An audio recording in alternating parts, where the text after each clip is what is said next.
अंतरराष्ट्रीय युवा विद्वान, जैन दर्शन में यूनिवर्सिटी टॉप व गोल्ड मेडलिस्ट, जैन सिद्धांत एवं न्याय विषयों को सरलता से समझाने वाले, यूएसए, इंग्लैंड, ऑस्ट्रेलिया आदि अनेक देशों में जैन धर्म की महती प्रभावना करने वाले, पंडित टोडरमल पुरस्कार, युवा विद्वत रत्न आदि अनेक पुरस्कारों से सम्मानित मूर्धन्य विद्वान डॉक्टर संजीव कुमार गोधा जयपुर द्वारा जानिए धर्म का मर्म। इस कार्यक्रम के प्रायोजक हैं श्रीमती कमल प्रभा श्री प्रकाश चंद्र जी सेठी, पुत्र श्री लोकेंद्र जी, श्रीमती कल्पना सेठी, श्री दिनेश जी, श्रीमती दीपाली सेठी, श्री कमलेश जी, श्रीमती सुधा सेठी, पौत्र तनुज निशिल एवं विदित, पौत्री पूर्वी और लिशा सेठी, जैन कॉलोनी, इंदौर। डॉक्टर संजीव कुमार जी गोधा के प्रवचन प्रसारण का लाभ प्राप्त कर ज्ञानदान में सहभागी बने। एक दिन की 9,000 अथवा 3,000 के 3 प्रायोजक मिलकर भी ज्ञानदान स्वरूप प्रदान करने पर लाखों लोगों द्वारा प्रवचन सुना जाता है। अर्थात 1 रुपए की अल्प राशि में 10 भाई बहन प्रवचन का लाभ लेते हैं और प्रायोजक परिवार का उस दिन प्रवचन के आरंभ व अंत में रंगीन चित्र व सभी के नाम का उल्लेख किया जाता है। जयति परम ज्योति समम समस्तैरनंत पर्यायै दर्पण तलैव सकला प्रतिफलति पदार्थ मालिका यत्र परमागमस्य बीजं निषिद्ध जात्यन्ध सिन्दुर्विधानं सकल नैविलसितानां विरोधमथनं नमाम्यनेकान्तम् विरोधमथनं नमाम्यनेकान्तम्।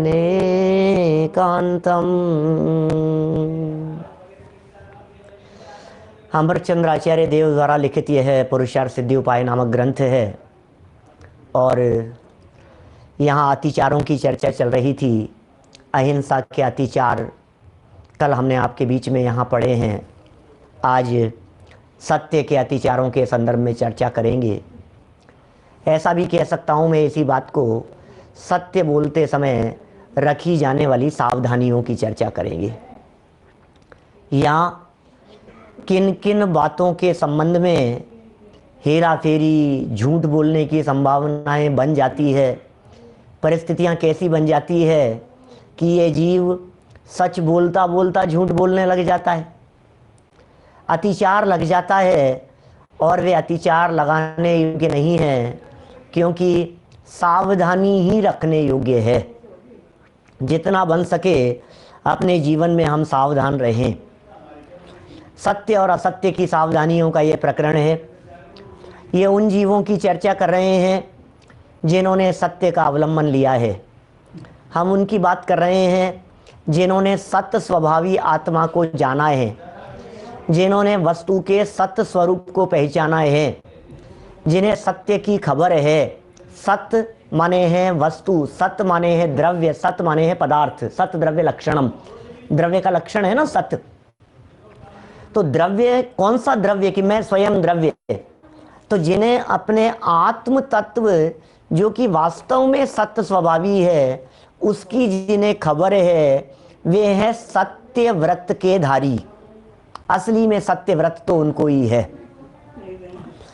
फिर ऐसे सत्यव्रती जीव जब स्थूल असत्य बोलने का त्याग कर देते हैं और अंदर में 2 कषाय चौकड़ी का उनके अभाव होता है, तो वे कहलाते हैं सत्य अणुव्रती।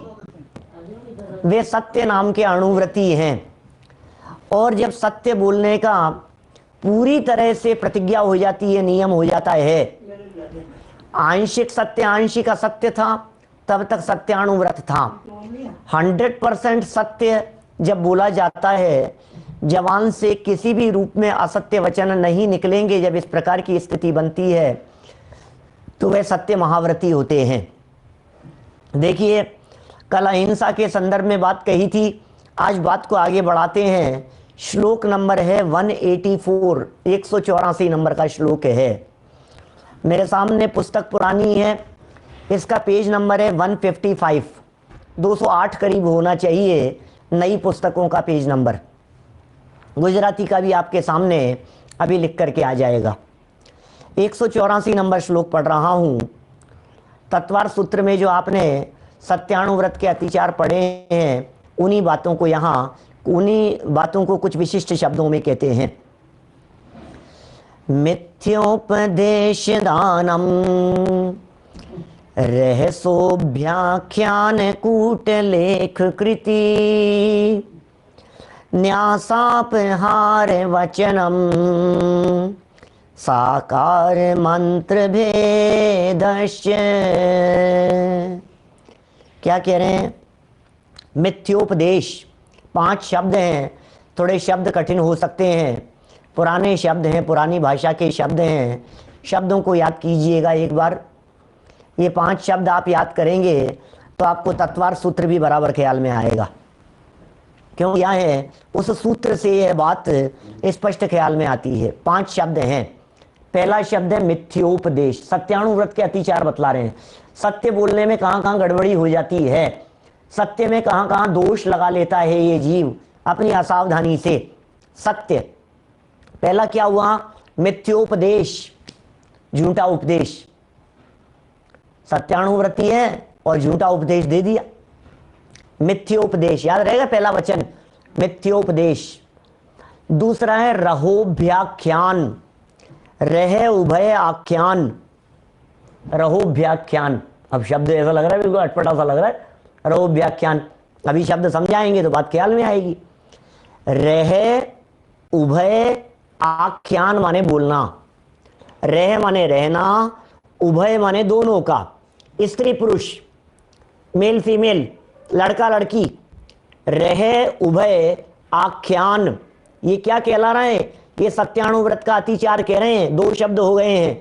पहला कहा मिथ्योपदेश, दूसरा कहा रहोभ्याख्यान, तीसरा है कूटलेख क्रिया।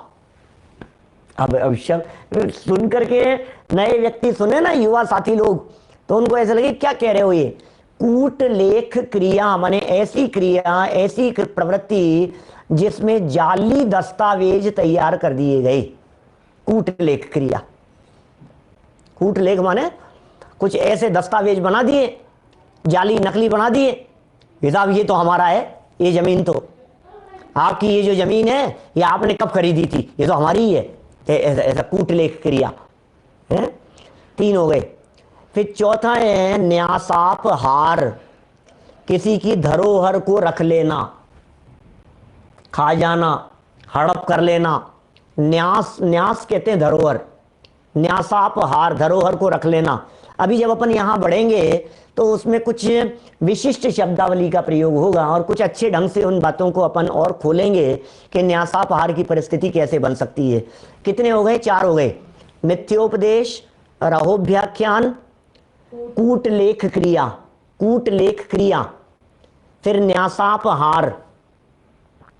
4 सुनूंगा। मिथ्योपदेश, झूठा उपदेश दे दिया, मिथ्योपदेश।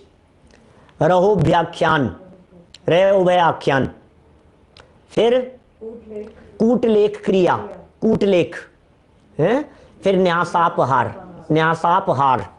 अब धरोहर को हर लेना ऐसा। फिर साकार मंत्र भेद, साकार मंत्र भेद। अब शब्द थोड़े से सब अटपटे से लग रहे हैं। देखिए मैं यहां से पढ़ता हूं, एक एक बात को समझाऊंगा, अभी सारी बातें आपके समझ में आएगी क्या क्या अपनी लाइफ में नहीं होना चाहिए। कि साहब ये तो अनुव्रतियों की चर्चा चल रही है, हमारे नहीं होने की क्या बात कर रहे हो आप? और ये तो अतिचार कह रहे हैं, ये तो पंचम गुणस्थान वर्ती के जीवन में अतिचार लग जाते हैं। आप हमारी बात कह रहे हो कि सुनो सुनो सुनो भैया, पंचम गुणस्थान लेना है कि नहीं लेना है? अन्वयार्थ पढ़ता हूं, देखिए।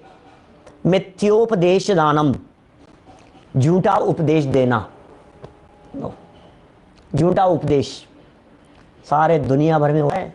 धर्म के नाम पर झूठे उपदेश, जिसे कहते हैं ना दुकानें चल रही है, कभी कभी इस तरह की भाषा का प्रयोग कर दिया जाता है। इनकी दुकान चल रही है, इनकी दुकानें चल रही है, मठ बना रखे हैं, मठाधीश हो रहे हैं, जैन जैनितर सब तरफ झूठे उपदेश दे दे करके भीड़ इकट्ठी करना है, पैसा इकट्ठा करना है, पब्लिक को इकट्ठा करना है, दान दक्षिणा लेनी है, जो जैसे झांसे में आ जाएं लोग, उन्हें अपने झांसे में लेने के प्रयत्न किए जाना, ये सब झूठा उपदेश दे दे करके, अरे इससे तुम्हारे ऐसा हो जाएगा, इससे ऐसा हो जाएगा, इससे तबीयत ठीक हो जाएगी, इससे ये हो। देखो कितनी, ये सब मेरा कहने का मतलब ये है कि हमारी लाइफ में, हमारे जीवन में, day to day routine life में यदि आप देखेंगे, कोशिश करेंगे, तो आपको ऐसे मिथ्या उपदेश देने वाले अनेक मिल जाएंगे। भाई साहब, झूठे ही झूठों की दुकानें चल रही है। ऐसा लगता है कि झूठ नहीं बोलो तो लोग पकड़ में नहीं आते, ऐसा लगता है झूठ नहीं बोलो तो पैसा कैसे कमाएंगे। यहां तो सब धर्म क्षेत्र की चर्चाएं चल रही है। मूल बात तो है मिथ्या उपदेश।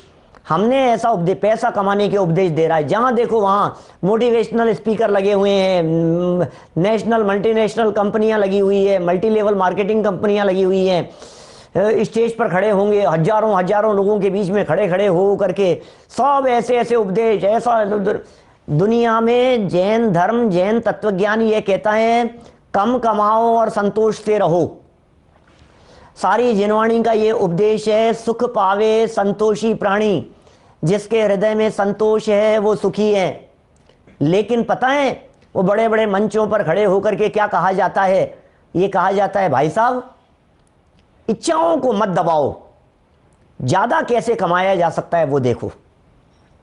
पुराने जमाने से ये कहावत चला करती थी, जितनी चादर उतने पैर पसारो। ये सुनी होगी, सबने सुनी है कहावत, प्रसिद्ध कहावत है। जितनी गूदड़ी हो, जितनी चादर हो, उतने पांव पसारना चाहिए। ये जगत में कहावत चला करती थी। लेकिन पता है आजकल इस व्याख्या को बदल दिया गया। अरे तुम्हें जितने पैर पसारने हो पसारो, लेकिन अपनी चादर कैसे बड़ी की जा सकती है वो सोचो। क्या ये सोच चलने लग गई है आजकल जगह जगह। तो ये कह रहे हैं पैसा कमा कमा करके सुखी हो जाओगे। ये जो उपदेश दिया जा रहा है, ये उपदेश ही मूल में खोटा उपदेश है। विषय भोगों और बाह्य सामग्री को इकट्ठा करके सुखी हो जाओगे, ये उपदेश ही झूठा उपदेश है। ये आशीर्वाद दिया जाना कि बेटा इस मंत्र के जाप से तेरे खूब इनकम आएगी और तेरा खूब बिजनेस बढ़ेगा, ये उपदेश झूठा उपदेश है। इसे मिथ्योपदेश कह करके पुकारा है। मिथ्योपदेश सत्यानुव्रत का अतिचार है, और यदि इसे अच्छा मान लिया गया तो समझ लीजिए आप गुणस्थान गिर जाएगा, और यदि गुणस्थान नहीं हो तो गुणस्थान चढ़ नहीं पाएगा इस मिथ्योपदेश की वजह से। कितनी सावधानी रखने की जरूरत है। हमारे माध्यम से धर्म के नाम पर, धर्म या बेधर्म कोई भी लौकिक भी बातें समझ लीजिए आप, झूठा उपदेश देना। छोटे छोटे से बच्चों को यह उपदेश देना, अरे बेटा अभी तो पढ़ाई कर लो, बाद में खेलना, बाद में खेलना। अरे खेलने की उम्र तो बचपन ही है। तुम बचपन में खेलने नहीं दो उनको। देखो देखो बड़े, देखो सचिन तेंदुलकर कितने बड़े होकर के भी खेल रहे हैं ना, वो देखो ये भी खेल रहे हैं ना, ये भी खेल रहे हैं ना। अरे भाई वो कुछ नहीं खेल रहे हैं, तुम जबरदस्ती उनको धोखा दे रहे हो, गलत बता रहे हो आप। हाँ, पढ़ने के टाइम पर पढ़ा जाना चाहिए, खेलने के टाइम पर खेलना चाहिए, जो जैसा हो वैसा किया जाना चाहिए, लेकिन कम से कम उपदेश झूठा मत दो, है ना। गलत बात का प्रतिपादन मत करो, ये यहाँ कहना चाह रहे हैं। पहला हो गया झूठा उपदेश, मिथ्योपदेश शब्द पढ़ा है अपन ने अभी। दूसरा रहोभ्याख्यान कूटलेख क्रिया, कूटलेख कृति। क्या कह रहे हैं? रहोभ्याख्यान कूटलेख कृति। तीन हो गए, तीन शब्द याद हो गए। मिथ्योपदेश, मिथ्योपदेश तो याद हो ही गया ना। हम कभी झूठा उपदेश नहीं देंगे, हम कभी बेईमानी का उपदेश नहीं देंगे। अरे झूठी सच्ची बातें चल रही हैं सारे दुनिया भर में। झूठ बोलने का उपदेश दिया जा रहा है, झूठ बोलने की ट्रेनिंग दी जाती है। क्या? बेईमानी करने की ट्रेनिंग दी जाती है, बेईमानी करने का उपदेश दिया जाता है। बेईमानी कैसे की जानी है ये बात सिखाई जाती है। सोचो आप, सब आप सोचो, चाहे वे मेडिकल की पढ़ाई हो, चाहे वो इंजीनियरिंग की पढ़ाई हो, चाहे वो चार्टेड अकाउंटेंट बनाए जा रहे हो, चाहे वे वकील बनाए जा रहे हो, सब में क्या सिखाया जा रहा है और क्या सिखाया जाएगा? बोलो, पढ़ा लिखा करके सीए बना दिया और उसने सही सही सारा का सारा हिसाब किताब सही सही मान दिया, तो कौन रखेगा ऐसे सीए को? तू तो ये कर कि कैसे काला पीला किया जा सकता है क्या? जो जितना काला पीला करने में होशियार होगा वो उतना बड़ा सीए होगा। अब बुरा मत मानना, लेकिन बात तो ऐसी ही है। बोलो, ये यही सिखाया जाता है कैसे करना है, कैसे घुमाना है। वकीलों को क्या सिखाया जाता है? कैसे घुमाना है, कैसे गुमराह कर दिया जाना है, यही तो सिखाना है। और क्या सिखाना है? माने ऐसे सारे के सारे उपदेश मिथ्योपदेश हैं, झूठे उपदेश हैं। सम्यक दृष्टि ज्ञानी जीव, पंचम गुणस्थानवर्ती जीव के जीवन में कदाचित किसी प्रकार से कोई इस तरह का उपदेश निकल जाता है कदाचित पंचम गुणस्थान में, तो तुरंत उसके मन में पश्चाताप का भाव आता है। ओ हो, ऐसा उपदेश मुझे नहीं दिया, मेरे को ये बात शोभा थोड़ी ना देती है। मैंने भी क्या कह दिया? मैंने किस बात का समर्थन कर दिया? मैंने गलत बात का समर्थन कर दिया, मुझे नहीं करना चाहिए, कर दिया, लेकिन नहीं किया जाना चाहिए था। ये मन में भावना चल रही है उसके, तो वो तुरंत वहां से बैक फुट पर आ जाता है। ये तो उसका वो अतिचार ही अतिचार मात्र रह जाता है, और वो विशेष दोष कर नहीं होता है, थोड़ा बहुत किंचित दोष तो लगेगा ही। फिर सेकंड नंबर पर यहाँ कहा है रहोभ्याख्यान। रहोभ्याख्यान है, ये क्या है? एकांत की गुप्त बातों का प्रकट करना। ओहो, हंसी मजाक का विषय नहीं है भैया, कहना नहीं। क्या क्या काला पीला करना जो है, ये कदाचित कभी यदि उसका समर्थन हो गया किसी बात में, ये ठीक है यार, अब ये थोड़ा बहुत गवर्नमेंट भी इतना खा जाती है, फिर हम क्या करेंगे, ये वो, तो ये जो बात निकल गई है, ये गलत निकल गई है, उसके प्रति पश्चाताप का भाव होता है। और लगातार काले पीले में ही लगा हुआ हो तो अनाचार हो गया, है ना। उसी बात को अच्छी मानता हो, उसी बात का पोषण करता हूं, उसी बात को भली कहता हूं कि नहीं नहीं ये तो बहुत अच्छा है, तो फिर इसका मतलब ये है कि वो अनाचार की श्रेणी में चला गया। देखिए, मैं तो सेकंड पॉइंट पर आ गया हूं, अभी तो पढ़ रहा हूं ये संस्कृत की पंक्तियां ही। क्या? एकांत की गुप्त बातों का प्रकट करना। सम्यक दृष्टि ज्ञानी जीव किसी के एकांत की गुप्त बातों को प्रकट नहीं करता है। मसाला मिल जाता है लोगों को चुटकुलेबाजी के लिए, इधर उधर हंसी मजाक करने के लिए, किसी को नीचे गिराने के लिए। अरे तुम्हें पता है उनके क्या चल रहा है? तुम्हें पता है उन हस्बैंड वाइफ के बीच में क्या चल रहा है? तुम्हें पता है उन लड़के लड़की के बीच में क्या चल रहा है? तुम्हें पता है उनके घर में क्या चल रही है? तुम्हें पता है किसका किसके साथ में क्या चल रहा है? किसी को किसी के साथ में देख करके किसी की बात बना लेना, ये रहोभ्याख्यान कहलाता है भाई साहब। ये सावधान रहते हैं, सम्यक दृष्टि ज्ञानी जीव किसी की बात नहीं बनाते हैं। अरे अरे, किसी की गुप्त बातों को प्रकट नहीं करते हैं, एकांत की गुप्त बातों को, जिसकी जो जाने। आपको पता है क्या पता क्या प्रसंग था, क्या पता क्या कहानी थी, क्या पता क्या स्थिति बनी थी? बोलो, आप जानते हैं उस चीज के बारे में? जबरदस्ती लपेटे में आ गए। कौन? सुदर्शन सेठ। घटना किससे छिपी है? प्रथमानुयोग की घटना है, हमने भी पहले सुनाई है। बोलो, कुछ भी नहीं थी ना, और पूरा नगर क्या कह रहा है, ये झूठे हैं, इन्होंने कुशील करते हुए पकड़ा है इनको, ये ऐसा हो गया है, ये व्यभिचारी हैं रानी के साथ में, और कैसे धर्मात्मा बनते थे, ये वो दुनिया भर की बातें। भैया सुनो, आपको मौन रहने का संदेश दिया जाता है यहां पर। ये कह रहे हैं रहोभ्याख्यान, आप शांत रहिए। मुझे वो ध्यान आता है प्रसंग, वो दिल दहला देने वाला प्रसंग दिखाई देता है। पूरी घटना नहीं सुनाऊंगा, सिर्फ इशारा करता हूं, आपको याद दिलाता हूं सिर्फ उस घटना की तरफ जो दोनों साथियों ने मुनिराज और आरिका के संबंध में कह दिया था, और उसके बाद 18 नातों की कथा बन गई। पुरुष क्या नाम है? कार्तिकेय अनुप्रेक्षा। कार्तिकेय अनुप्रेक्षा का वो प्रसंग, 18 नातों की कथा, क्या हुआ था उस कथा के पीछे तो जाकर के देखो, सिर्फ इतना ही तो था, रहोभ्याख्यान। और क्या है? सम्यक दृष्टि ज्ञानी जीव किसी की बातें नहीं बनाता। सम्यक दृष्टि पंचम गुणस्थानवर्ती जीव किसी स्त्री पुरुष के संदर्भ में व्यर्थ की बातों को उड़ाता नहीं है। सच्चाई जाने बिना, और सच्चाई जान भी लेवे तो हमें क्या मतलब है किसी से, किसी का क्या लेना देना, क्यों किसी के बारे में क्या बात करना? क्या पता क्या सच्चाई थी, क्या पता उनके क्या संबंध है, क्या पता क्या रिलेशन था, जो कुछ भी था, जैसा भी था। लेकिन उस बात को कहना, उस बात को उजागर करना, ये एकांत की गुप्त बात को प्रकट करना, ये है सत्यानुव्रत का अतिचार माने दोष। और शिक्षा क्या है कि कभी प्रकट नहीं करना।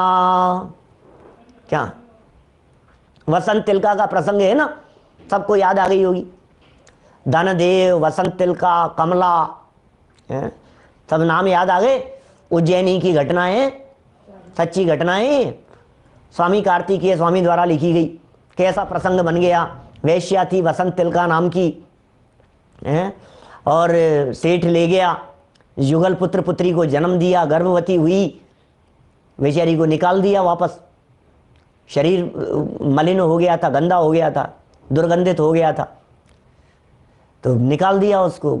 युगल बच्चे बच्चियों को जन्म दिया, फिर एक को कहाँ है दूसरा कहाँ। और देखो प्रकृति की कैसी व्यवस्था, दोनों सगे बच्चे बच्ची उनकी आपस में शादी हो गई, और वही सगा बेटा उसी का माँ के संबंध से फिर वापस एक पुत्र का जन्म हुआ। प्रकृति छोड़ती नहीं है, बात कहाँ की कहाँ घूम जाती है, कहानी कहाँ की कहाँ। तो भाई साहब सावधानी रहने के संदर्भ में कह रहे, सावधानी रखिए, सावधानी, बस कुछ नहीं। यदि पंचम गुण स्थान है और यदि आपने इस तरह का किसी की भी हंसी मजाक ही होती है, और होता क्या है लेना देना इन चुटकुलेबाजी में, मतलब क्या निकलता है, किसी के द्वारा किसी बात को उड़ा देना और मजाक बना देने में अपना किसी तरह का कोई प्रयोजन हासिल नहीं होता। और यदि सामने वाला व्यक्ति की वो घटना सच्ची ना थी कदाचित, तो आपके जो कर्मों के बंधन की स्थिति है उसकी आप कल्पना भी नहीं कर सकते हैं कि वो कर्म किस लेवल तक जाकर के कैसे बंध जाएंगे। हम तो अपने लिए बात करते हैं कि इस तरह की बात जवान से कही जाने पर और उसे अच्छा मानने पर गुणस्थान गिर जाता है, क्योंकि वो अनाचार की श्रेणी में चला जाता है। और यदि कदाचित कह दिया गया हो तो उसके प्रति पश्चाताप का भाव कि यार अपन काहे को जबरदस्ती विचारों की, देखो कैसे थू थू हो रही है, कैसी निंदा हो रही है उनके संबंध में, हमें ऐसा नहीं करना चाहिए। बस ये पश्चाताप का भाव है, अतिचार लग गया, दोष तो लगेगा ही, ठीक है ना। व्यर्थ की बातें, अरे ऐसी ऐसी बातें कही गई है इन अतिचारों के प्रकरणों में, माने कितनी सुंदर शिक्षा है ये। सावधान रहो, मौन रहो भाई। अरे ऐसा कौन सा अनर्थ है जो हमने अनंत बार नहीं किया हो, ऐसा कौन सा पाप है जो इस जीव के माध्यम से अनंत बार नहीं किया गया हो। अनंत अनंत मिथ्या दृष्टि के जीवन में सप्त व्यसन और 5 पाप ये अनादिकाल से अनंत बार होते आ रहे हैं ना। इसलिए क्या बात करो, किसकी बात करो आप भैया, सब छोड़ने योग्य है। और छोड़ करके कहां पंचम गुणस्थान की बात चल रही है, वो तो आत्मा में लीन होने के लिए चल पड़ा है वो व्यक्ति। तो सेकंड पॉइंट हुआ ये। और थर्ड पॉइंट है झूठा लेख लिखना। ओह, कूट लेख क्रिया। पहला हो गया मिथ्योपदेश, झूठा उपदेश, रहोभ्याख्यान, आख्यान करने की बात कह दी है, जवान से बोलने की बात कह दी। और तीसरे नंबर पर कूट लेख, ओहो झूठा लेख लिखना, लिख दिया झूठा लेख। कैसी कैसी बातें हो सकती है किसी के संदर्भ में, किसी की धरोहर के संदर्भ में, लिखा पढ़ी के संदर्भ में झूठे दस्तावेज तैयार कर दिए जाते हैं। जमीन जायदाद के संबंध में कहा कुछ था, बना दिया कुछ, पढ़ करके सुनाया कुछ, पढ़े लिखे थे नहीं हैं, किसी का कुछ कर दिया, किसी का कुछ कर दिया। ऐसा साहूकारों के यहाँ बहुत चला करता था, बनते थे साहूकार। किसानों के साथ में, अनपढ़ किसानों के साथ में बिंदी एक की जगह 2 लगा दी है, 2 की जगह 1 लगा दी, 5 बिंदी लगानी थी 4 लगा दी, साइन करा लिए उनसे, इतने दिए हैं, इतने जमा कराए हैं। ऐसे ऐसे लिखा पढ़ी के अंदर बहुत हेरा फेरी के काम बहुत हुआ करते थे। और आज भी गांव गांव में होते हैं इस तरह के दस्तावेज तैयार करते, दूसरे को झूठा सिद्ध करने के लिए। दूसरे ने हमारे ऊपर आरोप लगाया तो झूठा सच्चा वकील के साथ में मिलकर के कोई ना कोई आरोप उसके ऊपर लगा दो स्वयं बचने के लिए। क्या करें, अब उसने लगाया था ना, हमने भी 3 आरोप लगा दिए उसके ऊपर। तो ये पंचम गुणस्थानवर्ती ये बात कह रहा है कि भैया ये अतिचार है, हमारे द्वारा ऐसा झूठा इल्जाम नहीं लगाया जा सकता है। पंचम गुणस्थानवर्ती के जीवन में इस तरह का कार्य नहीं हो सकता है, वो ऐसा झूठा कार्य नहीं कर सकता है।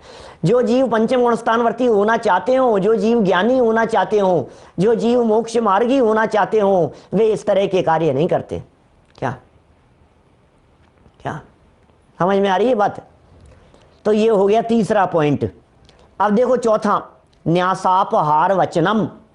मैं भी अन्वयार्थी पढ़ रहा हूं, बीच में यही समझा दी है सारी बातें, आगे कम कर लेंगे बात, और क्या है। लेखनी से व्यक्ति मिसगाइड हो जाता है। ये जो लेख क्रिया है, लेखन से मिसगाइड हो जाता है। अच्छा, किसी के नाम से कोई किताब छाप दी, किसी के नाम से कोई लेटर निकाल दिया, लिख दिया मैंने और नाम लिख दिया किसी और का और भेज दी चिट्ठी। अब वो सोचता है कि यार ये तो इनकी लिखी हुई है। आजकल तो बहुत चलता है, बेनाम चलती है आजकल तो, बेनाम चलती है, अज्ञात चलती है, व्हाट्सएप पर, फेसबुक पर, इन चीज़ों के ऊपर, इंस्टाग्राम, ऐसी ऐसी चीज़ें चलती हैं बेनाम, बे पता नहीं किसका लिखा हुआ है, नीचे नाम नहीं है और चला दी किसी के बारे में, लिखने वाला कौन है पता नहीं, और फॉरवर्ड होती चली जाती है, 2 की 4, 4 की 10 ऐसी बनती चली जाती है बातें। झूठ के पैर नहीं होते जैसे कहा जाता है ना, इतना अनर्थकारी है भाई साहब ये। किसी के बारे में किसी बात को कह देना आसान है, लेकिन उसे रोका जाना ये संभव नहीं है। मैं यदि अभी आपके बारे में किसी तरह की कोई बात कह दूं ना, झूठी सच्ची कुछ भी कह दूं, यहां इस मंच से कह दूं, मान लीजिए क्या, किसी व्यक्ति का नाम लेकर के यदि मैंने कोई बात कह दी, किसी के भी बारे में कोई बात कह दी मैंने, अब क्या होगा? अब हजारों लोग सुनने वाले हैं। अब मैं तो कह करके, हो सकता है 1-2 दिन बाद में कभी उसको वापस सॉरी कह देंगे, कहीं किसी व्यक्ति ने हमारे को दबाव डाला, हमने सॉरी कह देनी नहीं यार, उसका फोन आया, हमने माफी मांग ली, खत्म हो गया। लेकिन हजारों लोगों के बीच में जो बात चले गई है, अब क्या किसकी जबान को रोका जा सकता है? मैं इस संबंध में हमेशा वो कहता हूं, वीर शासन जयंती वाले प्रसंग पर, भगवान महावीर स्वामी की दिव्य ध्वनि का जो प्रसंग था ना, उसमें भी कही थी मैंने बात, हवा की तरह फैल जाती है। जिग्नेश भाई सही कह रहे हैं आप। वीर शासन जयंती वाले प्रवचन के अंदर मैंने ये बात कही थी, भगवान महावीर स्वामी के द्वारा मारीची के भाव में चलाए गए 363 मत, खुद भगवान महावीर बन करके भी वे मिटाने में समर्थ नहीं हो सके। रोक लो, अब तुमने ही चलाई थी ना महाराज, अब कम से कम भगवान आप तो उसको मिटा दो। क्या कहें बोलो? भक्त आकर के भगवान से ये कहे, हे प्रभु, ये 363 खोटे मत ये सारे दुनिया भर में आप ही ने चलाए थे जब आप महावीर मारीची की पर्याय में थे।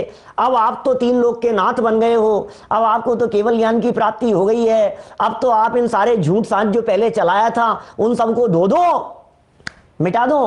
तो क्या कहेंगे भगवान महावीर स्वामी कि भैया जैसी होनहार थी वैसा काम हुआ, भाषा वर्गणा के योग से जैसा निकलना था हम उसके भी कर्ता नहीं थे, और आज हम समझाने के कर्ता भी नहीं है। ये है वस्तु स्थिति। कौन समझाए, किसको समझाए? एक बात झूठी यदि जवान से निकाल दी गई, स्वयं चाह करके भी आप उसे रोक नहीं पाएंगे। 4 लोग, ये ऐसा ही होता है। बहुत सारी बातें जो झूठी चलती है ना, झूठी मतलब मिसअंडरस्टैंडिंग वाली, वो क्या होता है, किसी एक वक्ता के माध्यम से कहीं कह दी गई, अब वो बात मल्टीपल होती चली जाती है, अब उस चीज का वही जगत भर में प्रचार दिखाई देता है। फॉर एग्जाम्पल, आपको एक बहुत मोटा मोटा एग्जाम्पल देता हूं, आपको स्पष्ट ख्याल में आएगी बात। मनुष्यों के 48 भाव मिलते हैं, लो अब ये मनुष्यों के 48 भाव मिलते हैं, ये कहीं नहीं है आगम्य की तरफ पर्याय के 2000 सागर के काल के अंदर 48 भाव मिलेंगे। अब चल रही है, लेकिन ऐसी चल रही है जिससे पूछो वही कहता है 48 मिलते हैं, 48 में से ऐसे ऐसे बंटवारा कर देता है, फिर कहता है 24 मिल गए, 12 मिल गए, 8 मिल गए, 16 मिल गए, और ये खत्म हो गए, 8 ही मिलते हैं, ऐसा ही होता है। सब हर व्यक्ति उपदेश देने को तैयार है, शास्त्र में कहीं नहीं है बात, अलग तरह से है, अलग विवक्षा से है, अलग अपेक्षा से चर्चा है, सो है वो अलग मैटर है। वो कभी प्रसंग में कही भी है मैंने, पहले भी कई बार। ये तो एक छोटा सा एग्जाम्पल दिया है मैंने, सर्वार्थ सिद्धि से एक बाल के अंतर से सिद्ध भगवान है। अब किसी व्यक्ति ने कोई बात कह दी, मुझे तो अभी भी डर है इस बात का कि मेरे माध्यम से ये वाक्य गलत कहने के लिए निकल गया, लेकिन लोग उसको सही समझ लेते, क्योंकि गलत वाक्य तो सुन लिया ना आपने कि इससे एक बाल के अंतराल से ये है, सुमेरु पर्वत के एक बाल के अंतराल से ये है, वहां से ये है, यहां से ये है, ऐसी ऐसी बातें चल जाती है बहुत सारी, कुछ ना कुछ उपदेशदाता ने उपदेश दे दिया और वो चलने लग जाती है। इसलिए भाई कभी भी किसी के भी बारे में, मैं कहता हूं भले ही सच्ची ही बात क्यों ना हो, भले ही आपकी आंखों देखी बात क्यों ना हो, आंखें भी धोखा खा सकती है, कान से सुनी हुई बात क्यों ना हो, अपने कान से सुनी हुई बात क्यों ना हो, लेकिन फिर भी आगम आपको यह संदेश देता है कि उन्हें प्रकट नहीं करना। ये तो रहो व्याख्यान की बात हुई क्या।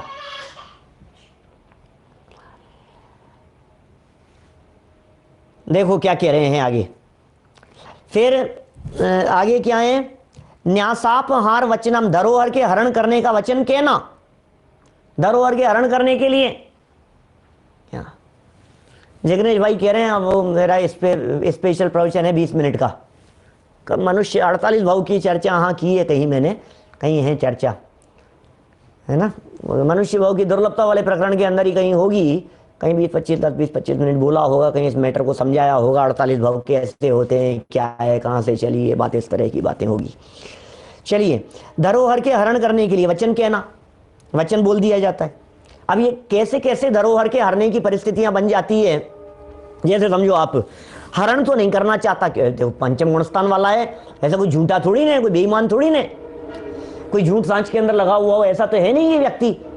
तो अभी क्या करेगा, जैसे कोई व्यक्ति आया और वो व्यक्ति आकर के अपनी कोई धरोहर, अपने कोई रत्न, जैसे सत्य घोष वाला प्रसंग है, सुनी हुई होगी कहानी आपकी, तो वो अपने रत्न रखवा करके चला गया। समुद्र दत्त आया था, समुद्र दत्त नाम था उसका, सत्य घोष के पास रखवा करके गया था, अपने व्यापार करने के लिए गया था, रत्न रखवा करके चला गया था। सत्य सत्य सत्य सत्य, ईमानदार ईमानदार घोषित हो जाता है व्यक्ति। तो फिर वो जब वो वापस लौट करके आया, मना कर दिया उसको, मेरे पास तो है ही नहीं, बताओ आप कहाँ है, मेरे पास कब दिए थे, है ही नहीं मेरे पास, तो ये झूठ बोल रहा है, उसे पागल सिद्ध कर दिया उसे। ये न्यासापहार है। अच्छा चलो, ये तो बहुत बड़ी चोरी हो गई, ये तो ऐसी ऐसी चोरी, और इसे अतिचार कह रहे हो, ये तो अनाचार दिख लग रहा है ये तो। नहीं सुनो, एक और बात कहता हूँ। जैसे कोई व्यक्ति कुछ रखवा करके गया, समझ लीजिए आप 35 मोहरें रखवा करके गया, 35 मोहर थी गोल्ड की, सोने की मोहरें थी, 35 मोहरें रखवा करके गया, और 4-5 साल बाद में लौट करके आया, और आकर के उसने कहा कि भैया मैंने आपको मोहरें रखवाई थी, वो लौटा दो क्या। तो उसने पूछा कितनी थी, बोले 25 थी। 25 थी ना, कि मैं हाँ लाओ, लाओ 25 लाओ, मोहरें दे दो इनको, दे दो उनको। ये न्यासापहार है।